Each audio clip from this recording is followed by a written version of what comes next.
In July 1940, Hitler's armies were spreading terror across Europe. Nazi Germany had conquered France, Belgium, and the Netherlands in just a few months, and now their attention turned toward Britain. To stand a chance against this unstoppable force, the British knew there was one vital thing they had to protect above all else: their gold reserves and national assets. Without them, there would be no money for weapons, no means to buy food or pay soldiers. If those treasures fell into Hitler's hands, the entire balance of the war could change overnight. So, Britain made a bold and secret decision.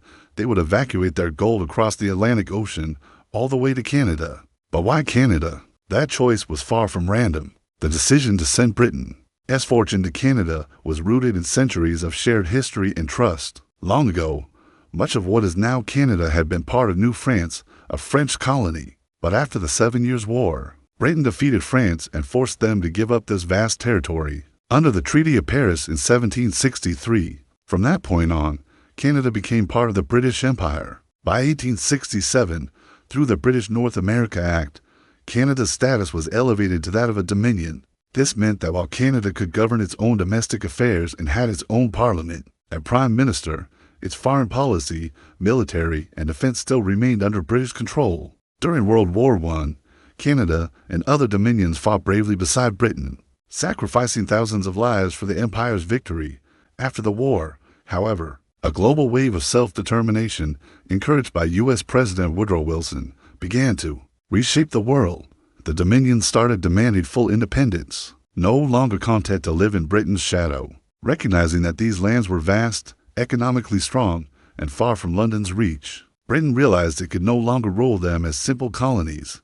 Instead, in 1926, the Imperial Conference formally declared that Britain and its dominions were autonomous communities within the British Empire, equal in status. 5 years later, the Statute of Westminster 1931 gave legal recognition to this independence. The dominions, including Canada, were now sovereign states, though they still recognized the British monarch as their shared head of state.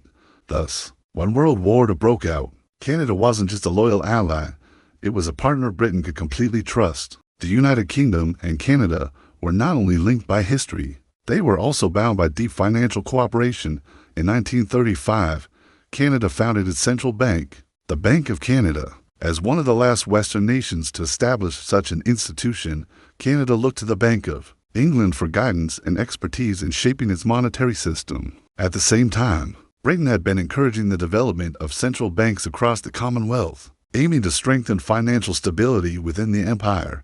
By 1936, with tensions rising in Europe and the threat of war looming, Britain began transferring portions of its gold reserves to Canada as a precaution. By the end of 1938, the Bank of England already held 3,300 for gold bars in its Canadian account. Just a year later, the total had increased to 4,748 bars. Moving even more of these assets across the Atlantic would not only consolidate the empire's financial strength, but also ensure that Britain could quickly access funds if the situation in Europe worsened. However, transporting tons of gold across the submarine-infested North Atlantic was a monumental risk. During World War I, a British ship called the SS Laurentic had been sunk by German forces while carrying 43 tons of gold to Canada. If such a disaster were to happen again, the consequences would be catastrophic. Despite the danger, the British government decided to go ahead, launching a massive, secret operation to move the nation's wealth safely across the ocean. In 1939, as Europe descended deeper into chaos, Britain activated its secret plan to move national wealth overseas. Coincidentally, this operation aligned perfectly with a historic event: King George VI and Queen Elizabeth's royal visit to Canada, the first ever by a reigning British monarch. The timing provided a perfect cover. While the world believed the Royal Navy was simply preparing for the King's journey, a select group within the government knew the truth. The ships weren't just carrying royal luggage. They were carrying Britain's fortune. 3 Royal Navy cruisers, HMS Southampton, HMS Glasgow, and HMS Enterprise, were assigned to escort what was officially labeled as national cargo. Even the sailors aboard the vessels had no idea what they were truly protecting. Hidden deep within the ship's holds, disguised and sealed in secret compartments, were 50 tons of gold, worth the equivalent of over £650 million today. To everyone outside the inner circle, it all looked like routine preparation for a royal tour. But halfway across the Atlantic, King George ordered one of the ships, HMS Enterprise, to return to England for another mission. Its cargo, the precious gold, was quietly transferred to the remaining vessels. The journey continued under extreme secrecy. On June 15, 1939, the ships arrived safely in Halifax, Nova Scotia. There, at Pier 6, an isolated section of the harbor, the gold was unloaded under heavy guard. More than 100 armed officers from the Royal Canadian Navy stood watch as the crates were inspected, loaded onto reinforced railway cars, and sealed for transport. Each train car carried between 150 and 200 heavy crates, guarded by soldiers inside and escort teams outside. The operation cost over $1 million, a staggering amount for the time, but it succeeded flawlessly, leaving no trace behind. Encouraged by this success, Britain launched additional missions in the months that followed. By October 1939, convoys led by the cruiser HMS Emerald were transporting even more gold to Canada, all under layers of secrecy and misdirection. By May 1940, Winston Churchill had become Britain's Prime Minister, standing before the nation. He declared this to be their finest hour, a time when surrender was not an option. But behind the speeches and defiance lay a harsh reality. Britain needed money, and lots of it, to continue fighting, to fund the war effort and purchase weapons from the United States, which demanded cash payments only. Britain needed to move the rest of its vast reserves overseas. This final and most ambitious phase of gold evacuation was given a simple code name, Operation Fish. The first step was CONTROVERSIAL, seizing control of private assets. Under the Emergency Powers Defense Act of 1939, the government gained sweeping authority over every aspect of British life during wartime. Production, communication, housing, and even personal property. Citizens were required to surrender gold bars, foreign currencies, and international securities to the Bank of England. Although people were assured that their wealth would be returned after the war, in truth, the government now controlled nearly all liquid assets within the country. This allowed Britain to stop capital from fleeing abroad and to consolidate financial power for one purpose: survival.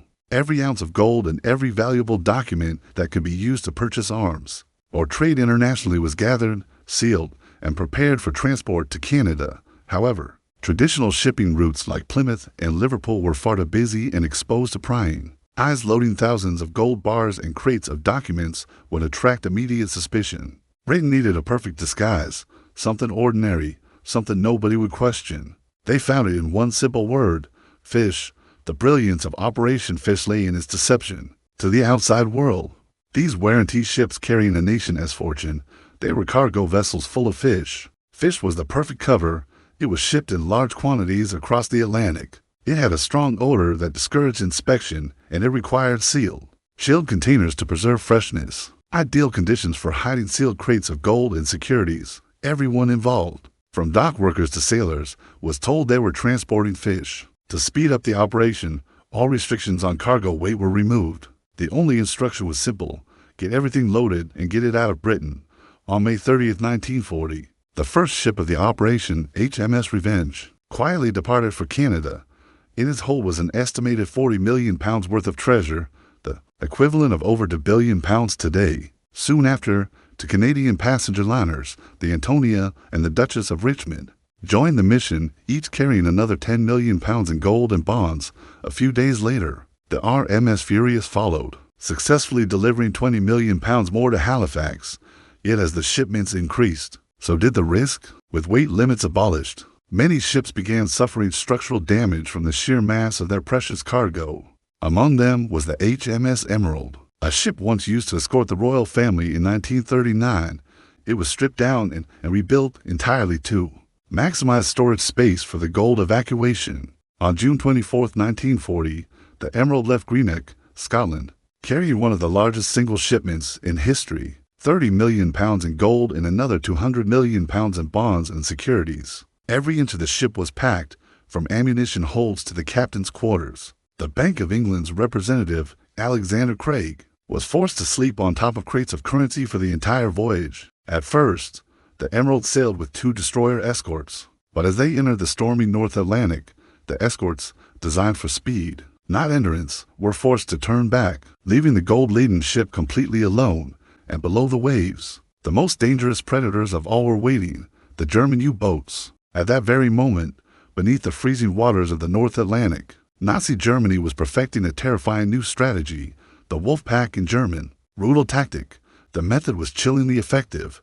Groups of U-boats would patrol along designated routes, hunting Allied convoys. When one submarine spotted a target, it would quietly trail the ship, reporting its position and speed back to headquarters.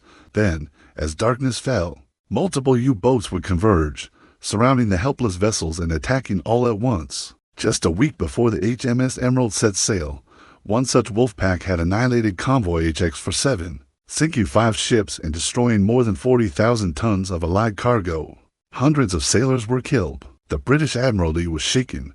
If even protected convoys could be wiped out, what chance did a lone ship like the Emerald have? Yet somehow, through sheer luck or fate, the Emerald survived. Battling through violent storms and towering waves, the ship avoided enemy contact and finally reached Halifax, Nova Scotia, on July 1, 1940. Other than minor weather damage, the entire cargo, hundreds of millions in gold and securities, was completely intact. 4 days later, Operation Fish reached its peak, a fleet of 5 ships, including the luxurious converted liners RMS Revenge and Bold Venture, departed Britain carrying what was then the largest single shipment of wealth in human history, more than £450 million, equivalent to over £20 billion today. The journey was perilous. The ship sailed through dense fog, dodging icebergs and enduring brutal weather. At one point, one of the liners suffered engine failure in open sea, drifting helplessly while its crew worked day and night to repair it, all while knowing that German U-boats could strike at any moment.